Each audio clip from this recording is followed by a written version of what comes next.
Are you sexually active? Yes, I am sexually active. She's active! Hi, I'm Vince. And I'm Paul. Welcome to The Lowdown, Valley Magazine's newest segment on sexual health. Let's be real. On the low, we all get down. But in order for you to get down and get your groove on, it's important that you're having sex in the safest and healthiest manner.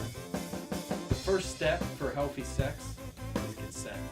So we here at Valley Magazine took to the streets to ask our fellow students what consent means to them. Now, one big part of being sexually active is exercising consent. Do you understand what consent is? I do. Do you think you could give me an explanation of what it is? I believe that if two individuals comply with each other and they both understand each other, then they should be able to sexually interact. Sexual consent means you have to have a yes when they're in a clear state of mind, nothing's in their system, and they'll still feel like that was a yes after the fact. Do you feel awkward when a guy asks you specifically for like verbal consent? No, honestly, I've never been asked verbally consent. I think it's just been there. Like, I think like there's other things other than verbal consent. I think it's more like eye-to-eye contact. Alright everyone, to remember consent we have a 5-letter acronym and it goes as follows. It's FRIES. It stands for freely given, reversible, informed, meaning if you say you're going to put on a condom, you put on a condom. Enthusiastic, meaning there needs to be 2 enthusiastic parties involved. And finally, specific, meaning if you consent to vaginal sex, you consent to vaginal sex, you consent to anal sex, you consent to anal, and so on and so on. Now, most people were on board with what we were doing, but some people weren't. In fact, some people were actually afraid to talk about consent, like really afraid. I think it's fair that you talk to people that are maybe under the influence of alcohol right now.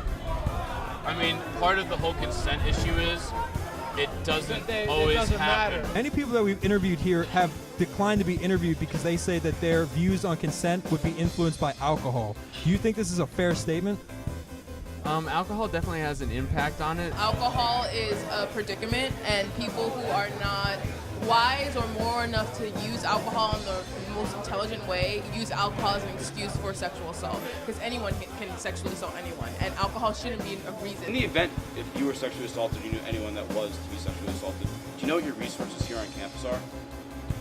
I know that we have resources. I can't tell you them offhand. There's definitely links on like Penn State's website where, and even you could like probably just Google.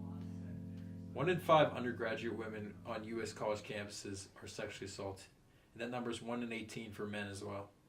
So it's important that you students know your resources here at Penn State. First, for confidential support, you can go to the Gender Equity Center, located on the 3rd floor of the Book Building.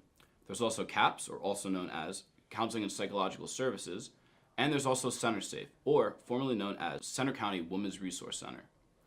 For any legal assistance, you can always go to the police or the Title IX office. And for any medical attention, you can go to Mount Nittany Medical Center, where they have DNA testing, or UHS. And that concludes this first segment of The Lowdown. Remember, before you freak, make sure you speak.